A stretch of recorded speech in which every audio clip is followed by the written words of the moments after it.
Today I want to talk about the Basel Endgame or Basel III, depending on how you look at it, and how the banks are handling the additional uh, charges that they're facing to keep more capital against their RWAs, which are risk-weighted assets.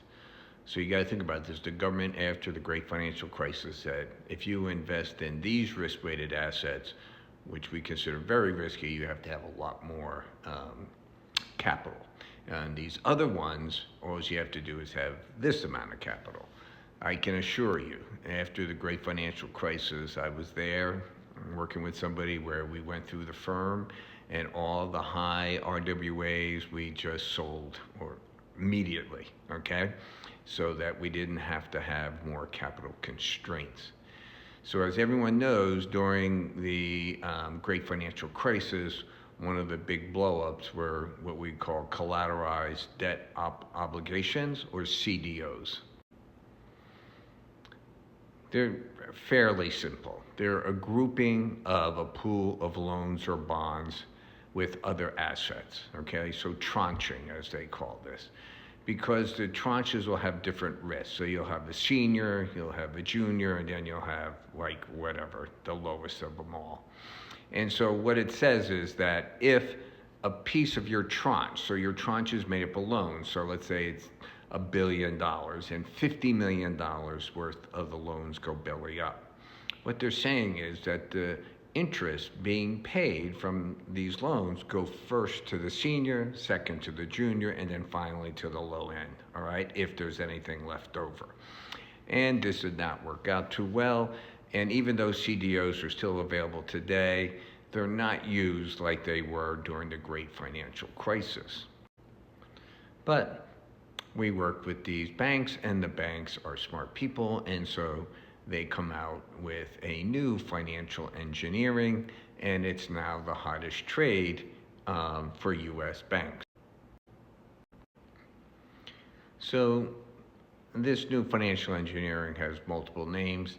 It has the monikers. They say significant risk transfer, SRT, also known as synthetic or credit risk transfers.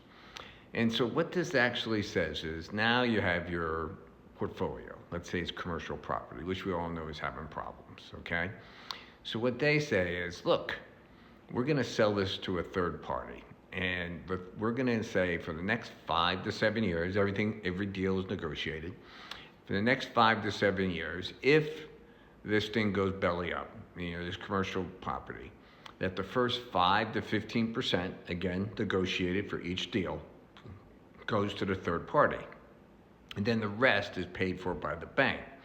So if you have a $1 billion commercial real estate SRT out there, and 50 million go bankrupt, okay? And you sold off the first 5%, guess what? The bank takes no losses, right? Now, they're not earning the interest on the SRT that they sold because the interest is going to the third party. So there is a downside that way, but what's the upside? Now, I know this is a synthetic risk transfer, okay? And so you would think that these things are about risk. They're really not. They're really about capital. A bank has X amount of capital. It can't get any more unless the price of their stock goes up. So when Basel III comes along and they say, hey, we want an extra 1%, which is a lot because, 4% is what the banks have to keep in a capital requirement. So if you have to go to 5%, that's a 20% increase. And that is a lot of money when you're looking at, let's say like JP Morgan, I think their balance sheet is like $2.9 trillion. So it's a lot of money when you add it up. And so what they're saying is listen, we'll sell a piece of the risk to somebody else so that we don't have to keep more capital against this portfolio. So this is a page, you can read it on your own, but I want to talk about number 5 here. So it gives an example. If a bank has a €2 billion loan portfolio, it could potentially save 85 million in capital requirements through an SRT transaction. And so this is why they do it. So then you go, well, what's 85 billion when we're talking about these huge banks? Well, this is a 2 billion euro piece. If you have, let's say, like UBS, which has a $1.7 trillion balance sheet, they could save a lot of money in extra capital, and so that they don't have to keep that back as capital requirements.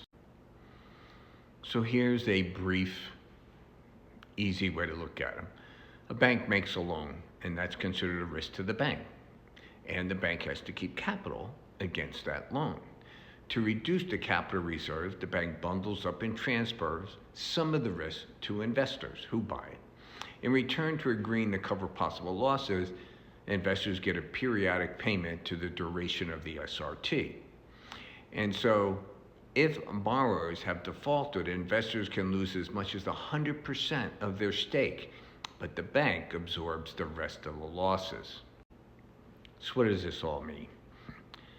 It means this. The governments have been trying desperately to raise the capital requirements on our banks. But by raising the capital requirements, it requires our banks to hold more capital. By holding more capital, they then cannot have as big a balance sheet as they had before. So if everything's being equal, we'll say, and let's use a GSIB, which now is 4% and going to 5%. So if you're a GSIB and you have let's say, just make it easy for ourselves, $1 billion portfolio, and you have to go from 4 to 5%, you will now have basically a $800 million portfolio that you're investing in making money off of. Well, this affects all the pay of all the employees, of the CEO, of all the officers. They do not want this. They want to keep as much capital working at all times to the nth degree. Trust me, to the nth degree, all right? And so they will take anything they can do to take quote-unquote risk off their balance sheet. These securities are still risky. They've just taken a piece of the risk and given it to a third party. Now, SRTs, believe it or not, came about after the great financial crisis because CDOs were persona non grata. And the first ones to do this were the European banks. And the European banks have about $200 billion outstanding, at 200 billion euros outstanding at this time. It wasn't until last year that the Federal Reserve and the SEC gave a roadmap on how an SRT can be brought out in the United States. And so far this year, I think there's like 16.6 billion done this year, and they're estimating it's going to be 28 to 30 billion by the end of the year. And as people get used to doing this, then you're going to see this, I'd say, ramp up, radically next year if the government doesn't come in and shut this down. So every time that we go in to try to make our banks a little bit safer, we're talking to some of the smartest people in the entire world, and they will figure a way to get around the rules and regulations that we put in so that they don't have to put up more capital. This is the critical thing that we must do. We must force the banks to lower their balance sheets. So I know all the arguments, all the discussions, all the articles are about one thing. How much capital do the banks have? And I will tell you, it doesn't matter. What actually matters is what is their leverage. And we should be working every day to lower the leverage of our banks. Or one day, the market will lower the leverage of our banks. Like and follow, and certainly comment all you want.